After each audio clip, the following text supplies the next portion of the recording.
Everyone, this is गौरव भैया। तो guys आज की इस वीडियो के अंदर मैं आपका इंग्लिश का जो सबसे पहला चैप्टर है जिसका नाम है how I taught my grandmother to read, इस चैप्टर को आज मैं ना आपको बहुत ही सिंपल और क्रिएटिव तरीके से पढ़ाने वाला हूं। और मैं आपको गारंटी दे रहा हूं इस वीडियो के बाद तुम्हें इस चैप्टर की कोई और वीडियो देखने की कोई जरूरत नहीं है। तो चलो चैप्टर को शुरू करते हैं। सबसे पहले तो मैं आपको एक चीज बता दूं, ये जो स्टोरी है ना, ये कोई भी फिक्शनल स्टोरी नहीं है, बल्कि एक रियल लाइफ स्टोरी है जिसके अंदर जो सुधा मूर्ति जी है वो रियल लाइफ में एग्जिस्ट करती हैं। और ये जो स्टोरी है ना, इनके बचपन की स्टोरी है, जहां पे सुधा मूर्ति जी अपनी दादी जी के साथ एक कर्नाटक के गांव में रहते थे। वहां पे ना ट्रांसपोर्ट की फैसिलिटी बहुत बेकार थी, मतलब जो न्यूज़पेपर सुबह आना चाहिए वो दोपहर में आता था, और जो मैगजीन जिस डेट को आनी चाहिए बल्कि उससे नेक्स्ट डे आती थी। और वीक में सिर्फ एक मैगजीन आती थी जिसका नाम था करमवीरा। और इस मैगजीन के अंदर एक बहुत ही प्यारी स्टोरी चलती थी जिसका नाम था काशी यात्रे, जो कि त्रिवेणी जी लिखती थी। और ये जो स्टोरी है ना, ये सुधा की दादी को बहुत ज्यादा पसंद थी, लेकिन प्रॉब्लम ये थी कि सुधा की दादी को ना पढ़ना नहीं आता था, मतलब ना वो लिख पाती थी ना वो पढ़ पाती थी, मतलब वो कहीं ना कहीं एक तरीके से अनपढ़ थी। लेकिन जो सुधा है ना, वो अपनी दादी को ये स्टोरी पढ़ के सुनाती थी, और ये स्टोरी दादी को इतनी ज्यादा पसंद थी कि वो अपना सारा काम खत्म करके पूरे कंसंट्रेशन के साथ है ना उस स्टोरी को सुनती थी। और स्टोरी एक ऐसी बूढ़ी औरत की थी जो काशी जाना चाहती है, इसीलिए स्टोरी का नाम क्या था, काशी यात्रे, यानी कि काशी की यात्रा। और जो दादी है ना, वो उस बूढ़ी औरत से इतना ज्यादा रिलेट करती थी, वो ये सोचती थी कि ये स्टोरी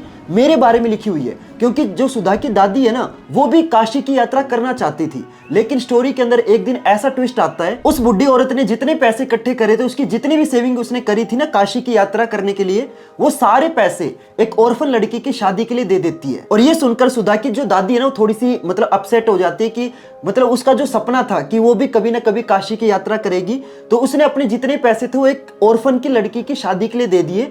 हालांकि ये एक अच्छी चीज करी, लेकिन होता ना कि खुद का भी सपना होता है कि मेरे को काशी की यात्रा करनी है। सुधा की दादी को ये स्टोरी इतनी ज्यादा पसंद थी कि वो पूरी स्टोरी को ना याद करके मंदिर में जाके, अपने गांव के मंदिर में जाके अपनी सारी की सारी फ्रेंड्स को वो स्टोरी ना मुंह जबानी सुनाती थी। पहले सुधा उस स्टोरी को अपने दादी को सुनाती थी, और दादी उस स्टोरी को याद करके गांव के मंदिर में जाके उस स्टोरी को सुनाती थी। लेकिन एक दिन क्या हुआ, सुधा अपने कजन की शादी में गई हुई थी, और प्लान ये था कि बस एक रात रुकेगी और वापस घर पे आ जाएगी। लेकिन प्लान में चेंज हो गया, और जो सुधा है वो एक दिन की जगह वो एक हफ्ता अपने कजन के घर पे रुक जाती है। लेकिन अब जो दादी है ना, उसको स्टोरी इतनी पसंद है कि वो पूरे वीक वेट करती थी उस मैगजीन का आने का। और अगले वीक जब मैगजीन आती है तो सुधा की दादी उस मैगजीन को पढ़ना तो शुरू करती है, लेकिन उनको ना इतना ज्यादा बुरा फील होता है क्योंकि वो अनपढ़ है। वो स्टोरी को पढ़ना तो चाहती है लेकिन पढ़ नहीं पाती, तो उनको ऐसा लगता है कि मैं ना अपनी पोती के ऊपर बहुत ज्यादा डिपेंडेंट हूं। और वो चीज सोच के ना वो बहुत ज्यादा परेशान हो जाती है। और जब सुधा अपने कजन की शादी से वापस अपने घर पे आती है तो वो देखती है कि उनकी जो दादी है ना, वो छत पे खड़ी होकर रो रही थी। और ये चीज देख के सुधा को इतना बुरा लगता है, क्योंकि सुधा ने अपनी दादी को कभी भी रोते हुए नहीं देखा। चाहे कितनी भी परेशानी आ जाए, जो दादी है ना वो कभी भी नहीं रोती थी। लेकिन सुधा ये चीज देख के ना बहुत ज्यादा शॉक हो जाती है, और सुधा अपनी दादी के पास जाती है। तो सुधा ने दादी से पूछा कि दादी क्या हुआ। तो दादी ने अपनी पोती यानी कि सुधा का हाथ पकड़ा और बिल्कुल रो के ये चीज बताई, अपना जो दुख है बताया कि मैं जब छोटी थी, बचपन में उनकी जो मम्मी है, मतलब दादी की जो मम्मी है, उनकी डेथ हो गई थी, और दादी के जो पापा थे उन्होंने दूसरी शादी कर ली थी। और उस जमाने में ना लड़कियों की जो एजुकेशन है ना, उसको इतना इंपॉर्टेंट नहीं माना जाता था। ये माना जाता था कि जो लड़की है ना, वो तो सिर्फ घर का काम करने के लिए ही बनी है। इसी वजह से जो सुधा की जो दादी है ना, उनकी कभी भी पढ़ाई लिखाई हो ही नहीं पाई। हालांकि वो चाहती थी, लेकिन उनकी मम्मी की डेथ हो गई थी, उनके फादर ने दूसरी शादी कर ली थी, जिस वजह से वो कभी स्कूल जा ही नहीं पाई। और फिर दादी सुधा को ये भी बताती है कि जब तुम कजन की शादी में गई हुई थी तो पीछे से करमवीरा मैगजीन आई, और वो मैगजीन मैंने पढ़ने का ट्राई करा, लेकिन मैं पढ़ नहीं पाई। मेरे को इतना बुरा फील हुआ, मेरे को इतनी शर्म आई कि मैं अपनी पोती के ऊपर डिपेंडेंट हूँ। उनको बहुत ज्यादा ना हेल्पलेस फील हुआ कि मैं इस एज के अंदर भी पढ़ाई नहीं कर सकती। और फिर दादी ने अपनी पोती यानी कि सुधा से एक रिक्वेस्ट करी कि क्या तुम मेरी टीचर बनोगी, क्या तुम मुझे कन्नड़ लैंग्वेज के अल्फाबेट सिखाओगी, क्या तुम मुझे कन्नड़ लैंग्वेज पढ़ना लिखना सिखाओगी। पहले तो सुधा थोड़ी सी हंसती है कि एक 62 साल की दादी जिसके बाल सफेद है, हाथों पे झुर्रियां हैं, वो मेरे से पढ़ना चाहती है, वो मेरे को टीचर बना रही है। पर जो दादी है ना, वो बहुत ज्यादा डिटरमाइंड थी। अब ये जो डिटरमाइंड वर्ड है ना, बहुत इंपॉर्टेंट है, इसको याद रखना। और फिर दादी ने ना एक बहुत ही इंस्पायरिंग लाइन बोली, for a good cause if you are determined you can overcome any obstacle, for learning there is no age bar. इसका मतलब होता है कि सीखने की कोई भी उम्र नहीं होती। आप जिस उम्र में जो सीखना चाहो ना, वो आप सीख सकते हो। अगर मेरे को आज गिटार सीखना है तो मैं सीख सकता हूँ। और ये चीज है ना, आप भी अपनी लाइफ के अंदर अप्लाई करना। अगर एक 62 साल की लेडी पढ़ना चाहती है, सीखना चाहती है और वो चीज सीखना चाहती है जो एक नर्सरी क्लास के अंदर पढ़ाई जाती है, तो यार तुम तो लाइफ में मतलब कुछ भी कर सकते हो, कुछ भी सीख सकते हो। उन्होंने खुद के लिए एक डेडलाइन सेट करी जो कि थी दशहरा, यानी कि सरस्वती पूजा। और आपको पता है जो सरस्वती जी हैं वो पढ़ाई लिखाई, म्यूजिक एंड क्रिएटिविटी की गॉडेस हैं। तो उन्होंने ना दशहरे को एज ए डेडलाइन सेट करा कि मैं जो मैगजीन आएगी ना वो मैं दशहरे वाले दिन खुद पढ़ के अपनी फ्रेंड्स को सुनाऊंगी। और उन्होंने ना बहुत मेहनत करी। जो सुधा है उनको बहुत रिटन प्रैक्टिस कराती थी, रीडिंग प्रैक्टिस कराती थी। हालांकि दादी को ना पढ़ने और लिखने में बहुत ज्यादा परेशानी भी हुई, लेकिन उन्होंने ना कभी भी गिव अप नहीं करा। जो दादी और सुधा की पहली स्टूडेंट बनी और सुधा दादी की पहली गुरु बनी, यानी कि टीचर बनी। और फिर दशहरे वाला दिन आता है और दादी ने इतनी मेहनत करी थी कि उनकी जो मेहनत है ना वो बेकार नहीं गई। बल्कि उस दिन क्या हुआ, सरस्वती पूजा वाले दिन यानी कि दशहरे वाले दिन दादी ने अपनी फ्रेंड्स को जो मैगजीन है वो खुद पढ़ के सुनाई, और वो भी बिना सुधा की हेल्प के। और पूरी मैगजीन पढ़ने के बाद दादी ने सुधा यानी कि अपनी पोती को अपने पास बुलाया और दादी ने एक ऐसी चीज करी जो किसी ने भी नहीं सोची थी। दादी ने अपनी पोती यानी कि सुधा के पैर छुए। और ये चीज देख के सुधा ना बहुत ज्यादा शॉक हो गई और उसने कहा कि दादी आप ये क्या कर रही हैं, क्योंकि हमारे कल्चर के अंदर कभी भी बड़े छोटों के पैर नहीं छूते, बल्कि जो छोटे होते हैं ना वो बड़ों के पैर छूते हैं। तब दादी जी ने ना एक ऐसी चीज बोली जो कि थोड़ी सी मेरे को भी इमोशनल कर गई। एंड उन्होंने बोला कि मैं अपनी पोती के पैर नहीं छू रही, बल्कि मैं अपने गुरु यानी कि अपने टीचर के पैर छू रही हूँ, जिस टीचर ने मेरे को इंडिपेंडेंस दी है। और उस टाइम सुधा को अपनी दादी पे बहुत ज्यादा प्राउड फील होता है और सुधा अपनी दादी यानी कि अपनी स्टूडेंट के बारे में बोलती है कि my student has passed with flying colours, यानी कि जो उनकी स्टूडेंट है वो अच्छे नंबरों से पास हो चुकी है। तो अब मोरल ऑफ द स्टोरी यानी कि इस कहानी से हमें क्या सीखने को मिलता है, 3 चीजें सीखने को मिलती हैं। पहली चीज, where is a will there is a way, यानी कि अगर आप कोई चीज अचीव करना चाहते हो ना तो वो आप अचीव कर सकते हो, बस आपको उस चीज को अचीव करने के लिए मेहनत करनी पड़ेगी। और ये चीज है ना मैं भी अपनी रियल लाइफ के अंदर अप्लाई करता हूँ। आज से 4 साल पहले मैं भी वेटर वाला काम करता था और मेरे पास एक नोटबुक और पेन होता था और एक बस Redmi Note 8 बहुत सस्ता सा फोन होता था। उस फोन से मैंने वीडियोस बनानी स्टार्ट करी थी और आज मेरे पास इतना बढ़िया सेटअप है। तो ये चीज मैं फ्लेक्स नहीं कर रहा, मैं बल्कि आपको मोटिवेट करने के लिए बोल रहा हूं कि अगर मैं एक वेटर वाली जॉब से यहां तक पहुंच सकता हूं तो यार आप लोगों के पास तो मतलब सब कुछ है,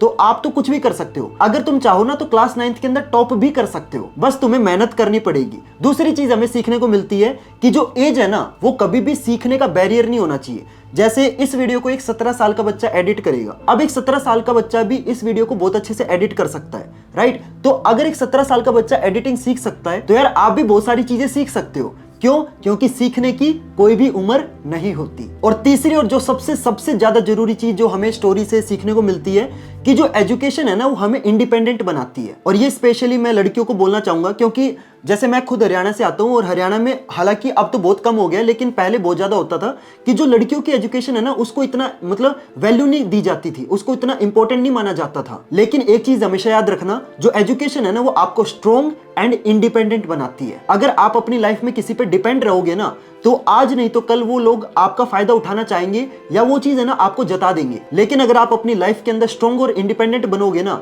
तो उससे बढ़िया आपके लिए कुछ भी नहीं हो सकता है। अब मैं आपको ना सुधा जी के बारे में थोड़ा सा बता देता हूं, उसके बाद है ना मैं आपको इस चैप्टर के जो मोस्ट इंपॉर्टेंट और डिफिकल्ट वर्ड्स है ना उनके मीनिंग वगैरह बताऊंगा। लेकिन पहले मैं आपको ना एक बार सुधा मूर्ति जी के बारे में बता देता हूं। जो 12 साल की सुधा जो लड़की इस पूरी स्टोरी के अंदर है, यही बड़ी होके इस स्टोरी को लिखती है जो अभी हमने पढ़ी, जिसका नाम था how I taught my grandmother to read. और ये कोई भी फिक्शनल स्टोरी नहीं है, ये रियल लाइफ स्टोरी है।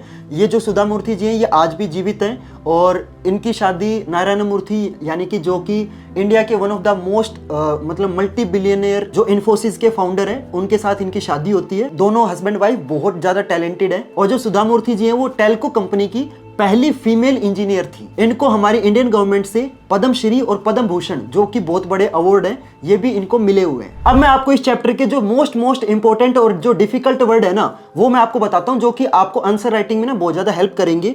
तो पहला वर्ड है इलिटरेट, जिसका मतलब होता है अनपढ़, यानी कि जो इंसान पढ़ नहीं सकता लिख नहीं सकता उसको क्या बोलते हैं? इलिटरेट बोलते हैं। जैसे जो दादी थी वो इलिटरेट थी। फिर दूसरा वर्ड आता है इगरली। इगरली का मतलब होता है कि यानी कि बहुत ज्यादा बेसब्री यानी कि बहुत ज्यादा इच्छा के साथ किसी चीज का वेट करना। जैसे जो दादी है वो वीकली मैगजीन का बहुत ईगरली वेट करती थी। फिर तीसरा वर्ड आता है एडरेंट, जिसका मतलब होता है किसी चीज का बहुत ज्यादा पसंद होना। जैसे grandmother was very adherent towards the weekly magazine. फिर अगला वर्ड आता है प्रोटागोनिस्ट। ये बहुत इंपॉर्टेंट वर्ड है। इसका मतलब होता है मेन कैरेक्टर। तो किसी भी मूवी का जो मेन कैरेक्टर होता है ना, मेन हीरो जो होता है, उसे क्या बोलते हैं? प्रोटागोनिस्ट। जैसे काशी यात्रा वाली स्टोरी के अंदर जो बूढ़ी औरत थी ना, जो पैसे इकट्ठे करती थी काशी की यात्रा करने के लिए, जिससे दादी जी बहुत ज्यादा रिलेट करती थी, तो वो जो बूढ़ी औरत है वो स्टोरी की क्या है? प्रोटागोनिस्ट है। क्या है? मेन कैरेक्टर है। फिर अगला आता है आपका रिग्रेट। बहुत सारे बच्चों को ऑलरेडी इस वर्ड का मतलब पता होगा। रिग्रेट का मतलब होता है पछतावा,